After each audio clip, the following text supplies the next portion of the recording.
Good morning, viewers. You're now watching Hornbill TV's Morning Pulse. Congress MP Katti Chidambaram has defended the party's decision to support TVK, saying that mandate requires elected MLAs to come together to form a stable and secular government. He emphasized that securing the majority mark of 118 is essential and supporting the single largest party is in line with its democratic practice, even if it differs from pre-poll alliance. Congress and DMK, because in the election it was also DMK who supported Congress and we campaigned. We won't it be said as like if you're going by that logic, if no party can move from their pre-election alliance, then Tamil Nadu will not have a government. But Tamil Nadu, people have voted for 234 members of the legislature, and these 234 members must find a way to form a secular and stable government. That is the mandate from the people. We must respect that mandate. If everybody sticks to their position, which they had prior to the elections in the alliance, then we won't have 118 people. We need to get 118 into one side, and that's exactly what we're doing. We're aiding and assisting the party, which is the single largest party, to put together a stable and secular government. I mean, this is, I know that this is a new situation in Tamil Nadu, but this is not an unusual situation in parliamentary democracy worldwide. So what would be the sole motto of this support extension, sir? What is it? The first thing is that we are respecting the mandate of the people. The mandate of the people is for a government headed by the TVK, but a stable and secular government. We are respecting that. And we do not want communal forces to come into directly or indirectly into office in Tamil Nadu. So we are respecting the mandate. That the first and the sole motivation is that we are respecting the mandate of the people of Tamil Nadu. Of course, there is an opportunity for the Congress party. I mean, as naturally as any other political party, will capitalize on opportunities given to the Congress party. This has been an yearning of the Congress cadre and the party, and we are only capitalizing on a situation. But our motivation is not just to be participating in power sharing. Our motivation is to give a stable and secular government in Tamil Nadu. Mohan Yadav says that the state government is focusing on industrial growth, job creation and boosting farmers' income, with sectors like textiles and agricultural driving development. He highlighted subsidies for the Fair Deal cluster in Nimbola, saying several local MSMEs have now expanded into heavy industries. On the political development in West Bengal, Yadav said the Election Commission has certified over 200 BJP MLAs, adding that a new government is set to be formed on May 9, which he plans to attend. किसान कल्याण वर्ष के रूप में किसानों की आय बढ़ाने के साथ उद्योग और रोजगार को भी महत्व दे रही।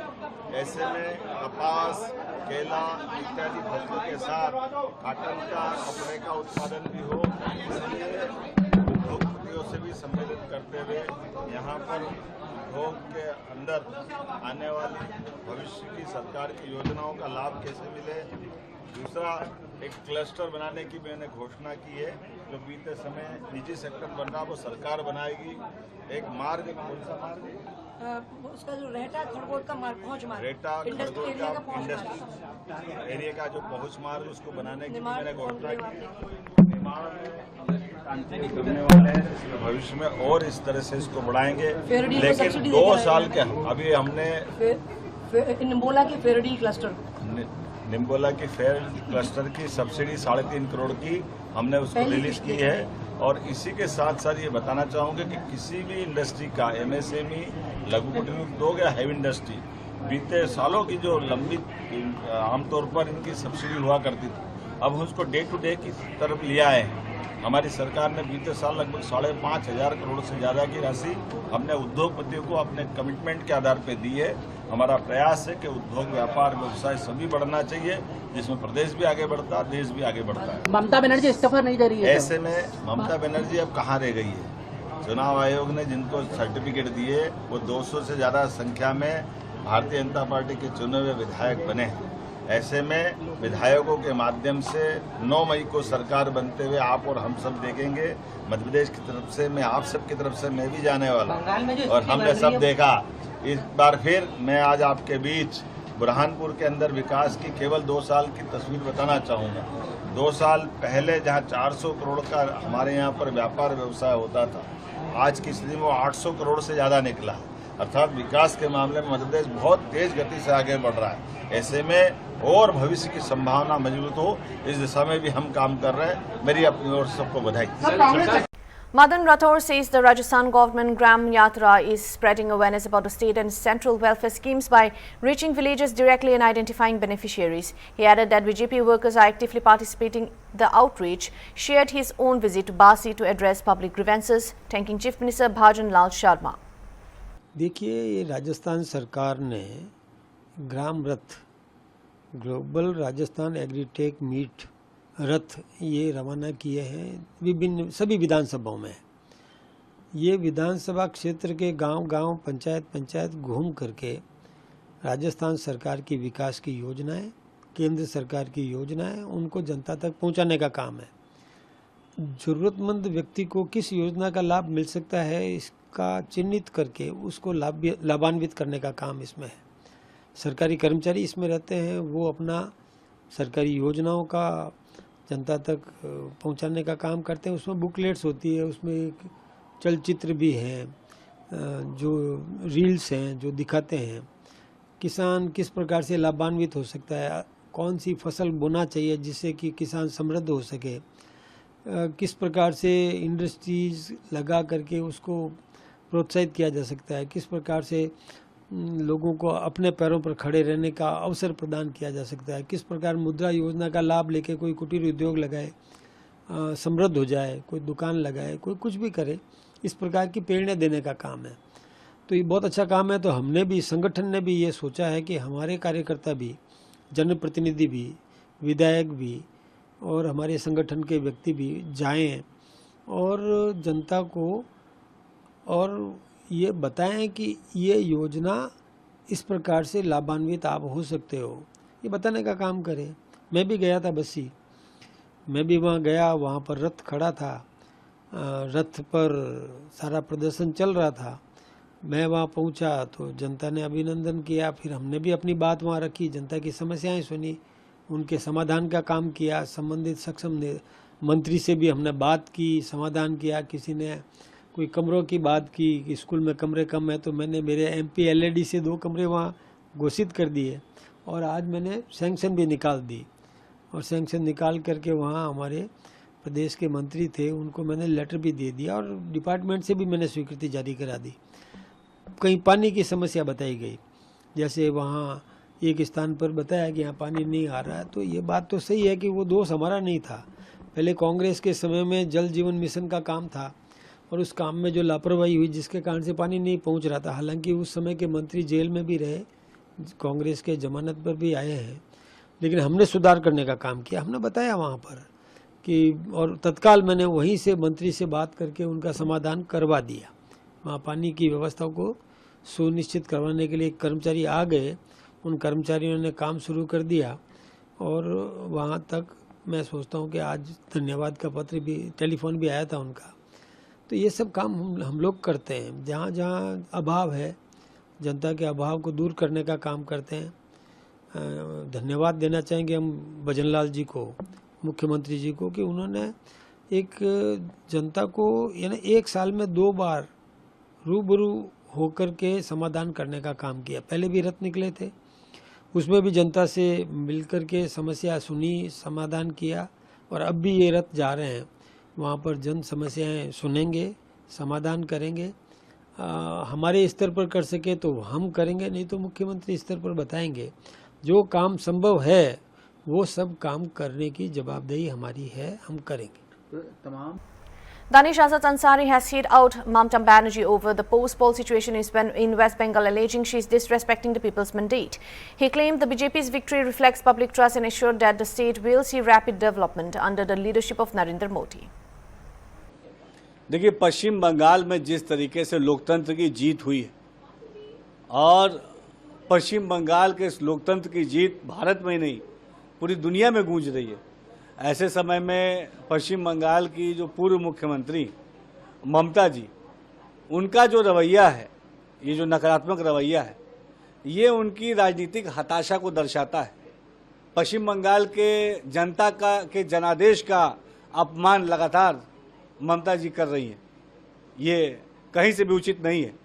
पश्चिम बंगाल की जनता ने जो जनादेश दिया है, इस एक लोकतंत्र में जो व्यवस्था बनी है, उसका सम्मान पश्चिम बंगाल की ममता जी को करना चाहिए। लेकिन ये तो ममता जी का इतिहास रहा है कि ना तो उन्होंने कभी संविधान का आदर किया है, ना तो उन्होंने कभी लोकतंत्र की परवाह की है। आज भी जब जनता का जनादेश सामने है, स्पष्ट है, इतना प्रचंड बहुमत हम भारतीय जनता पार्टी को मिला है, ऐसे समय में भी जनता के जनादेश का अपमान करना ये निश्चित तौर पे ममता जी को और भारी पड़ेगा। और जिस तरीके से पश्चिम बंगाल में विकास की बदलाव हवा चली, ये अभूतपूर्व है। और पश्चिम बंगाल की जनता ने जो हमें मत दिया, हमारे ऊपर विश्वास जताया, हम उनका आभार व्यक्त करते हैं। प्रधानमंत्री मोदी जी के नेतृत्व में पश्चिम बंगाल को विकास की नई ऊंचाइयों पर ले जाएंगे, ऐसा हम पूर्ण विश्वास देते हैं।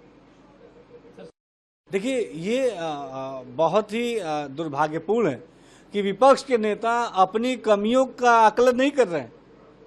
विपक्ष के नेता केवल और केवल आरोप प्रत्यारोप की राजनीति कर रहे हैं। आप ये बताइए कि पश्चिम बंगाल की जनता ने इतना ऐतिहासिक मैंडेट दिया, बिहार की जनता ने मैंडेट दिया, उत्तर प्रदेश की जनता ने मैंडेट दिया, दिल्ली की जनता ने मैंडेट दिया, हरियाणा की जनता ने मैंडेट दिया। तो जहां जहां भारतीय जनता पार्टी की सरकार बन रही है वहां इन्हें बुरा लग रहा है। तो ये जनता के बीच में जाके जनता के से जुड़े काम करके तभी जनता का विश्वास हासिल किया जा सकता है। आप मुझे ये बताइए, पश्चिम बंगाल की बात ये लोग कर रहे हैं, कांग्रेस पार्टी के जो बड़े लीडर हैं उन्होंने कितने कैंप किए पश्चिम बंगाल में? राहुल गांधी जी कितनी बार गए? समाजवादी पार्टी के बड़े नेता कितनी बार पश्चिम बंगाल गए? अगर रिकॉर्ड उठा के देख लेंगे तो एक बार भी, बहुत सारे ऐसे नेता हैं समाजवादी पार्टी के जो नेता जो बयान दे रहे हैं वो एक बार भी पश्चिम बंगाल नहीं गए। तो केवल और केवल ऐसे आरोप प्रत्यारोप करके जनता को गुमराह करने का एजेंडा आज विपक्ष का है। लेकिन विपक्ष अभी भी नहीं समझ पा रहा है कि जनता के दिलों में विश्वास पैदा करने के लिए ग्राउंड पे, धरातल पे उतर के काम करना पड़ता है, जनता के विकास के लिए काम करना पड़ता है, जनता से जुड़े मुद्दों के लिए काम करना पड़ता है। लेकिन अभी भी पश्चिम बंगाल की हार के बाद इनकी आंखें नहीं खुली हैं। पश्चिम बंगाल में चुनाव के बाद देखिए, जिस तरीके से पश्चिम बंगाल में हार का स्वाद चखने के बाद टीएमसी के लोग हिंसा पे उतर आए, और ये अभी नहीं उतरे हैं, हारने के बाद ही नहीं, पूरे चुनाव में आप देखिए लगातार वो लोग हिंसक गतिविधियों में लिप्त रहे। टीएमसी के लोग, ममता जी के पार्टी के लोग, उन्होंने लगातार ये प्रयास किया कि चुनाव में व्यवधान उत्पन्न किया जाए, चुनाव में बाधा उत्पन्न किया जाए, चुनाव को मिसलीड किया जा सके। लेकिन जिस तरीके से पश्चिम बंगाल की जनता ने पूरी तरीके से भारतीय जनता पार्टी पर विश्वास जताया है, तमाम उन लोगों के मंसूबे में पानी फिर गया है जो लोकतंत्र को ताक पर रख के, संविधान को ताक पर रख के केवल और केवल हिंसा के बल पर चुनाव जीतना चाहते थे। हिंसा के बल पर चुनाव नहीं जीता जाता, चुनाव धरातल पर उतर के जनता के लिए काम करके जीता जाता है, जो Bharatiya Janata party. Chhattisgarh Deputy Chief Minister Vijay Sharma says all the Bangladeshi who came to Raipur and across the country came through West Bengal. Those who were apprehended and deported from here entered through the state. For years, even decades, the West Bengal government has refused to provide land to central agencies to build a fence between Bangladesh and West Bengal. Now our manifesto states that within the first 45 days, the central agencies want to build a fence, will provide land which will reduce infiltration into the country. पश्चिम बंगाल की जीत भाजपा के लिए ही जरूरी नहीं थी, ये पश्चिम बंगाल के लिए भी उतनी ही जरूरी थी, और उससे ज्यादा जरूरी ये देश के लिए भी ये जीत है। पूरे ही देश में, हमारे रायपुर में भी जो बांग्लादेशी आए वो पश्चिम बंगाल के रास्ते से ही आए, जिनको पकड़ के यहाँ पर डिपोर्ट किया गया वो वहीं से आए थे। वो सारी बातें हम लोगों को ध्यान में हैं। कितने बरस हो गए थे, कितने दशक हो गए थे पश्चिम बंगाल की सरकार केंद्र की एजेंसियों को बाढ़ बनाने के लिए, बांग्लादेश और पश्चिम बंगाल के बीच में बाढ़ बनाने के लिए जगह नहीं उपलब्ध करा रही थी। अभी जाकर हमारे घोषणा पत्र में यह है कि प्रारंभिक 45 दिनों के अंदर ही केंद्र की उन एजेंसियों को जो बाढ़ बनाना चाहती है उनको वो भूमि उपलब्ध करा दी जाएगी। तो घुसपैठ देश में कम होगा, ये बहुत बड़ी बात है। इन्हीं बातों के लिए भाजपा के कार्यकर्ता और पश्चिम बंगाल की जनता एकजुट होकर लड़े थे। इतना बड़ा जो परिणाम आया है, 200 से ऊपर की सीटें जो है, ये जनता और ममता आगे पीछे एक दूसरे के सामने थे। जनता ही ममता को हराना चाहती थी, इस बार ऐसा था। और जनता के इस मनोभाव के अनुकूल परिस्थितियां बनाना, ये भारतीय जनता पार्टी के कार्यकर्ताओं ने अथक परिश्रम के साथ किया है। परिणाम आपके सामने है, बहुत ही प्रसन्नता का विषय है। पश्चिम बंगाल में प्रचंड मतों के साथ भाजपा की सरकार बनी। सोशल मीडिया में वो चल रहा है कि जहां जहां आप लोग गए वहां वहां जीत हुई, जहां जहां विपक्ष के लोग गए वहां वहां हार हुई। चाहे मुख्यमंत्री जी की बात हो, चाहे आपकी बात हो, चाहे और अदर बीजेपी नेताओं की। भाजपा की जीत बहुत बड़ी है। वहां पर आप देखेंगे बहुत सारे स्थानों पे हम लोग जीते हैं। छत्तीसगढ़ के कार्यकर्ताओं ने, छत्तीसगढ़ के पूरे संगठन ने बहुत परिश्रम वहां पर किया है। देश के दूसरे प्रदेशों से भी लोग थे, राजस्थान से, दिल्ली से, उत्तर प्रदेश से, बिहार से, मध्य प्रदेश से, ऐसे अनेक स्थानों से भी और कार्यकर्ता वहां पहुंचे हुए थे। सभी लोगों ने मिलकर काम किया है। बस ये है कि पिछली बार भी असम जाकर के यहाँ पर पूर्व मुख्यमंत्री जी प्रचार किए थे और इस बार भी प्रचार किए थे असम जाकर के। कैसे 19 में से 18 कैसे जिताकर लाए हैं, किनको जिताकर लाए हैं, हम सबके ध्यान में।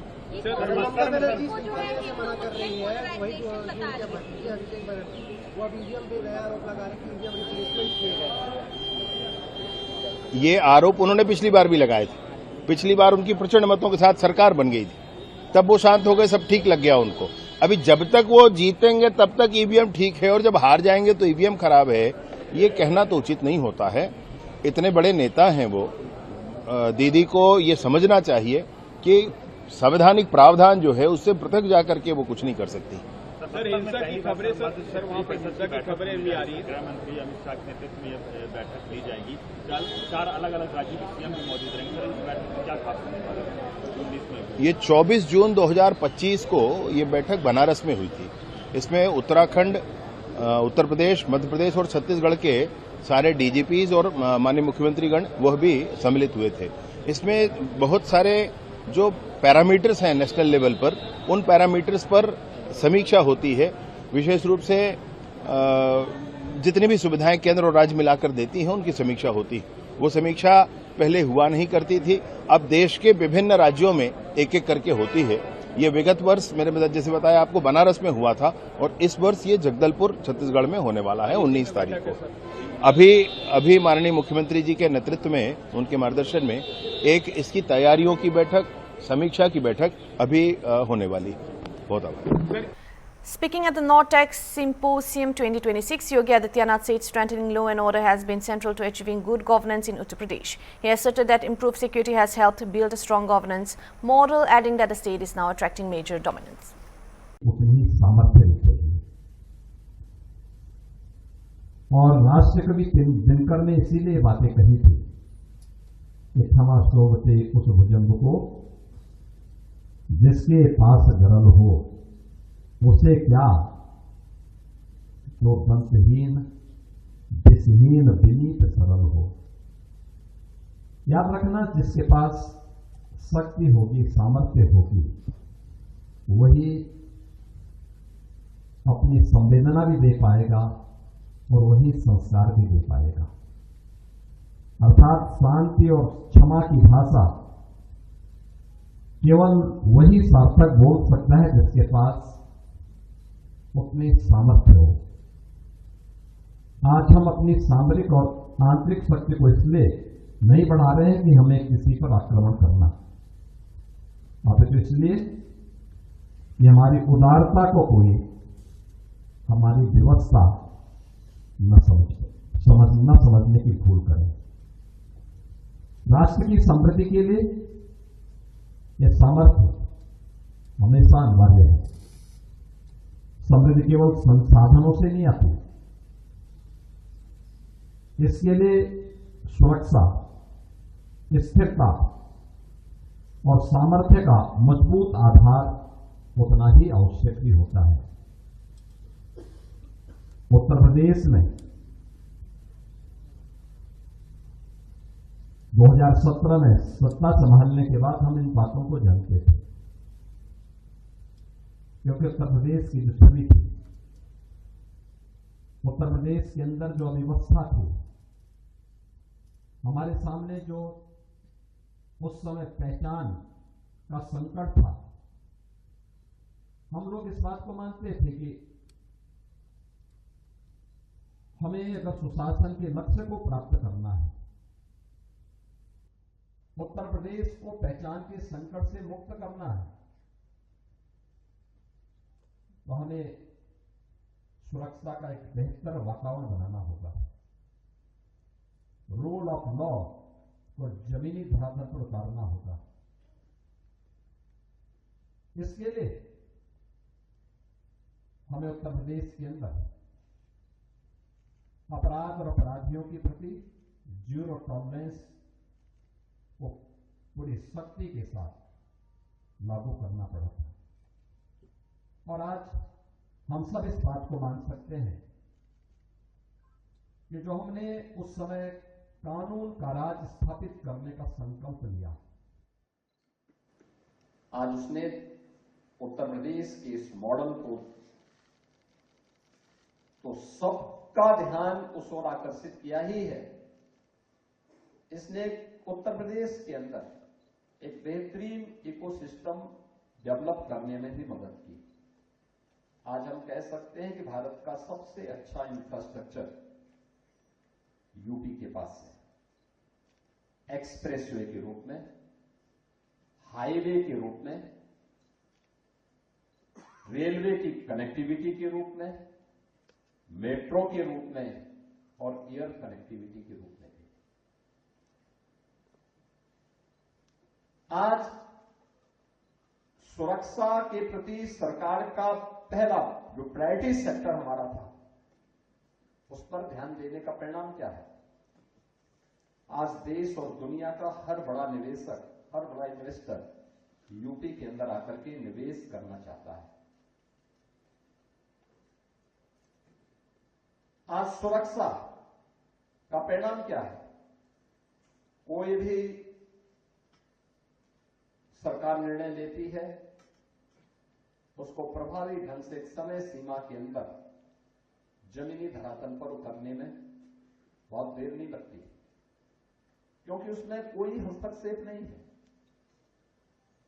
कोई बाहरी तत्व हस्तक्षेप नहीं कर सकता। कोई गुंडा तत्व, कोई माफिया उस पर हावी नहीं हो सकता। कोई जबरन वहां जाकर के उस कार्य में हस्तक्षेप नहीं कर सकता। और अगर करेगा तो उसे यह भी मालूम है कि इसके दुष्परिणाम क्या होने जा रहे हैं।